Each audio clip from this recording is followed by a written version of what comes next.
Today I'm going to introduce you to 7 incredible soil builders that have totally transformed my garden's health, making it more alive and resilient than I ever thought possible. This is how I learned to look beyond the compost pile and build a living soil from the ground up. First on my list, and probably the most famous soil builder out there, is clover. You've seen it everywhere, but in the garden, it's a nitrogen-fixing superstar. Clover is a legume, and its roots are covered in little nodules filled with special bacteria. These bacteria pull nitrogen from the air and convert it into plant-ready fertilizer. It's literally a fertilizer factory in your backyard. I use both red and white clover. White clover is a low-growing powerhouse and makes a fantastic living mulch. You can plant it between taller crops like tomatoes or corn, where it will shade the soil, keep weeds down, hold in moisture, and continuously feed its neighbors a slow, steady diet of nitrogen. Red clover gets a bit taller and produces a ton of green matter, so it's perfect to chop down and leave on the soil to decompose before you plant your next crop. Plus, clover is tough, easy to grow, and its roots help improve soil structure and prevent erosion. Here's a tip. Try undersowing your broccoli and kale with white clover. It forms a living carpet that protects the soil and gives those hungry plants a gentle nitrogen boost. Next up is one of the hardest working plants in the gardening world, comfrey. If clover is the nitrogen factory, comfrey is the master nutrient miner. This plant is the very definition of a dynamic accumulator. It has a massive, deep taproot that can dive down an incredible 8 to 10 feet into the subsoil. Down there, it soaks up minerals that have long since washed below the reach of other plants.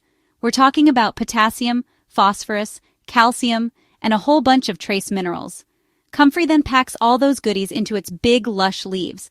The best way to use it is a method called chop and drop. Right before it flowers, when the leaves are packed with the most nutrients, I just chop the whole plant down. I let the leaves fall right where they are to act as a mulch around my hungriest plants, like fruit trees or tomatoes. As the leaves break down, they release that treasure trove of deep earth minerals right where your crops can slurp them up. A word of caution, comfrey can be aggressive. I highly recommend planting the Bocking 14 variety, which is sterile and won't spread by seed. Coming in at number 3 is the plant I use to battle heavy, compacted clay soil, the daikon radish. This is not your little round salad radish. Oh no, daikon, sometimes called a tillage radish, is a soil-busting champion. It grows an unbelievably long, thick taproot that can drill down 2 or 3 feet into the hardest, most compacted ground imaginable. This process, known as biodrilling, does wonders for aeration and water drainage. If you plant a bed of daikon in the fall, those mighty roots will work all winter, breaking up the soil. Then, if you live where you get a hard frost, the radishes will die back naturally. As those huge roots decompose, they leave behind open channels that your spring crops can follow. All that rotting root matter adds a massive injection of organic material deep into the soil, improving its structure and feeding all the microbes. It's nature's way of tilling the soil for you. By spring, your soil will be noticeably looser and ready for planting. All right, we're about halfway through the list. If you're finding this useful, do me a quick favor and hit that like button. It really helps more people see the video. And if you want to learn even more ways to build a spectacular garden, be sure to subscribe to the channel. I'd love to have you here. Okay, let's get to our 4th soil booster. My 4th favorite soil booster is one that feeds my family as much as it feeds my garden, fava beans. Just like clover, fava beans are legumes, which means they are fantastic nitrogen fixers. They're one of the best, in fact, capable of adding a huge amount of nitrogen for the next crop. What I absolutely love about fava beans is that they pull double duty. I plant them in the fall as an overwintering cover crop. They're pretty cold hardy, so they'll grow slowly through the winter, protecting the soil from erosion and fixing nitrogen the whole time. Come spring, they produce delicious beans for the kitchen. After the harvest, all the leftover plant matter is bursting with nitrogen and can be chopped down to mulch the bed for the summer veggies that follow. It's a perfect win-win. Research has even shown that planting corn after a fava bean cover crop can seriously boost yields thanks to all that available nitrogen.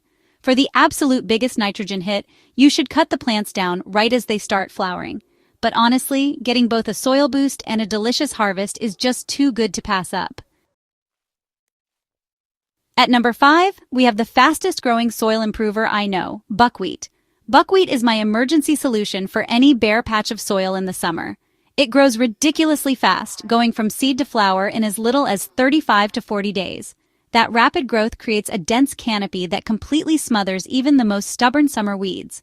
But buckwheat's real superpower is its ability to scavenge for phosphorus.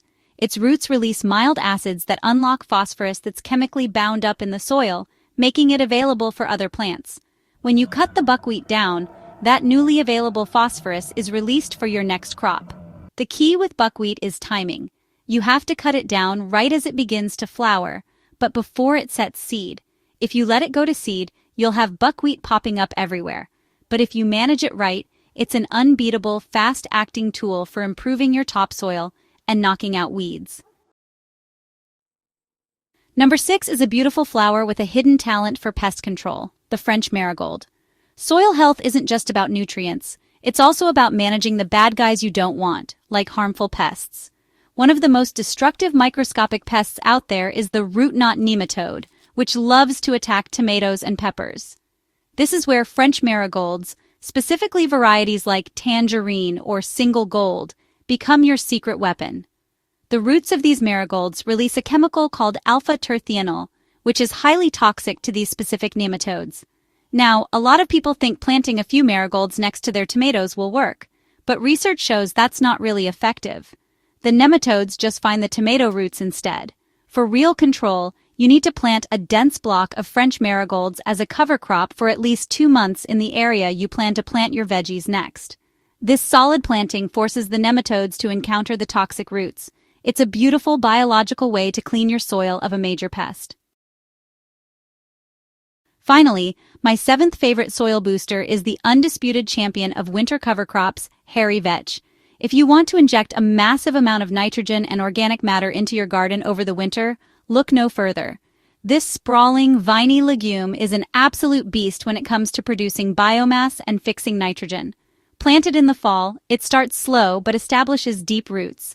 Then, as spring nears, it just explodes with growth, covering the soil in a thick green mat that smothers any early weeds.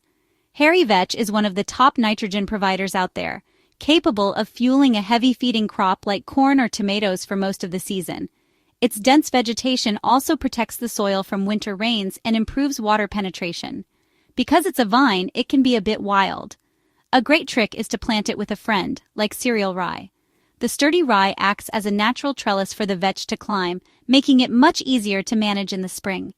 The combo of the vetch's nitrogen and the rye's carbon-rich straw creates a perfectly balanced mulch for a no-till garden bed. So there you have it. 7 plants that have completely changed the way I garden. From the nitrogen factories like clover and vetch to deep earth miners like comfrey, the soil-busting daikon radish, speedy buckwheat, and pest-fighting marigolds, these plants have become my partners in creating truly living soil. They work right alongside my compost pile, with each one bringing a unique skill to the garden. They prove that the secret to a thriving garden isn't just about what you add to your soil, but about what you grow in it. By working with these incredible plants, you can build a garden that's not only more productive, but also more resilient, more self-sufficient, and bursting with life from the roots up. Now I'm curious to hear from you. Have you used any of these plants in your garden? What are your favorite soil building plants? Let me know in the comments below. I'd love to learn from your experiences.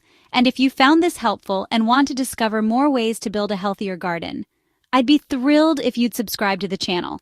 Thanks for watching and happy gardening.